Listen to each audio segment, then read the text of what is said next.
Shalom. Welcome to this latest edition of the Pilichowski Page on video. This week, wow, is there a lot going on in Israel. First off, let's talk with the most important areas, which is the war with Iran. Now, there's no actual war with Iran, but rather the world is trying to convince Iran not to acquire and not to aspire to acquire nuclear weapons. This has been a goal of the world for a long time, and currently the world is trying diplomatically to convince Iran not to aspire to acquire nuclear weapons.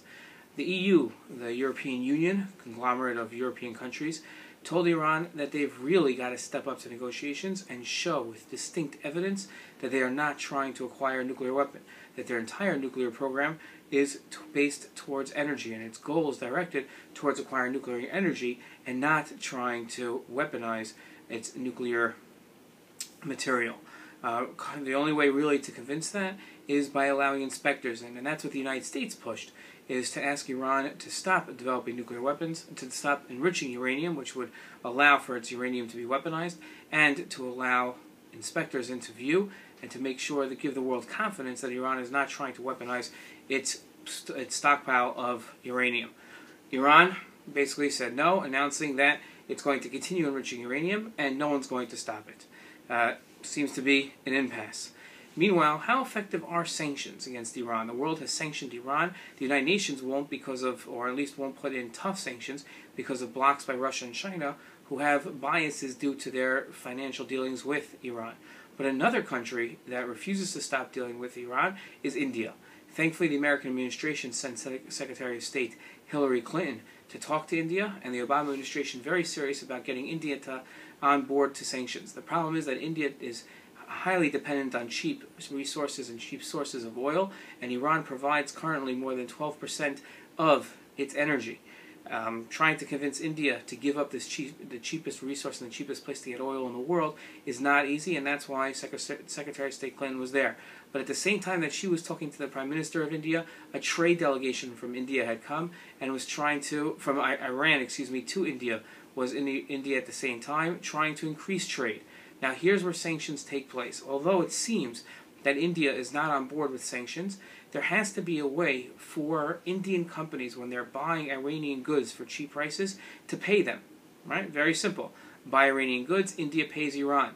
Now the way you pay is through the banking system. The banking system has currently come on board with sanctions, meaning that they will not allow countries to send money to Iran, nor will it allow Iran to send money to other countries. That effectively stops trades to countries that have not signed on board with sanctions. India, trying to circumvent these sanctions, started their own payment system, but it has a lot of flaws. And currently, although India and Iran want to increase trade with each other, they're unable to do so because they cannot figure out a way to pay each other for the goods that they buy. This shows just how much sanctions, American sanctions, that both the United States Congress and the Obama administration has dealt with Iran, and how much it's frustrating the Iranian system and how much it truly is working. We can only hope that they step up in time and really cripple the Iranian regime to the point where either they decide that they're not going to aspire to acquire nuclear weapons, or the Iranian people rise up and create a regime change on their own. The only other option, unfortunately, is war. Okay. At the same time, Ahmadinejad in Iran, due to the economic hardships that the country is facing because of the sanctions, and due to the Ayatollahs losing confidence in Ahmadinejad, they had local elections in Iran, and Ahmadinejad's party suffered a great loss this week, losing many, many seats in the Iranian parliament. This is sort of telling of where Ahmadinejad's future lies with Iran. Now, don't get overconfident. Although we want a regime change, Ahmadinejad is not the regime. He's merely a pawn and a puppet, an evil one at that, of the Ayatollahs. What we really need to see is the Ayatollahs changing, and that doesn't seem like anywhere going to happen anytime soon.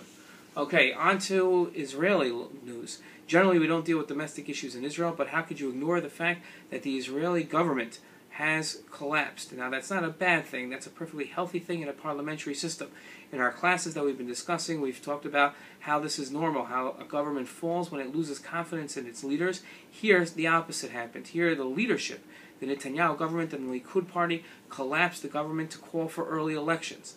They're going to have elections, it looks like, almost a done deal. Maybe by the time you're watching this video, it will be a done deal. September 4th in 2012 will be the next elections. Why early elections? Early elections, and will solidify Likud hold on the government. They've only become more and more popular as the Israeli people are generally happy with Prime Minister Netanyahu's performance as Prime Minister and Likud's leadership over the coalition government. Now, there are those that always see a conspiracy behind everything. The Arab MKs, Israel is the only country that allows its enemies, literally its enemies, to sit in its own government and be elected to its government, saw a conspiracy right away with the September 4th day coming after the period of time called Ramadan. When Ramadan, the Arabs fast for an entire month, eating only at night, but they're also forbidden from political activity. So the month leading up to the elections, the Arabs will not be able to engage in lobbying and electioneering. That won't be allowed to happen, and the Arabs obviously see a conspiracy. But there's a much greater conspiracy that Israeli television put out there, and that is as follows. And this is a little scary, that if Prime Minister Netanyahu wins his election in September and regains even a stronger control over the Israeli government, with only a month to the American elections, President Obama will not be able to criticize nor stop an Israeli strike against Iran. If Prime Minister Netanyahu strikes Iran about October time, the American President Obama, in order to retain support among the American people, will have to go into that bombing, will have to partake of it, or at least not stop Prime Minister Netanyahu from attacking. To show a lack of support of Israel, to show that he is in support of Israel, he'll have to go along with the attack or give Bibi Netanyahu the support that he needs to successfully attack Iran.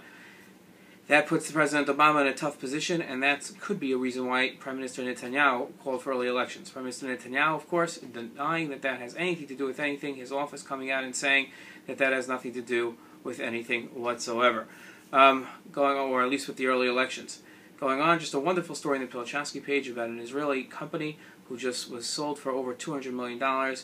What would we call the American dream, which is really the startup nation Israeli dream, once again achieved by an Israeli company, showing that the know-how and the development of this young country, a mere 64 years old, has far surpassed the dreams of mostly anybody.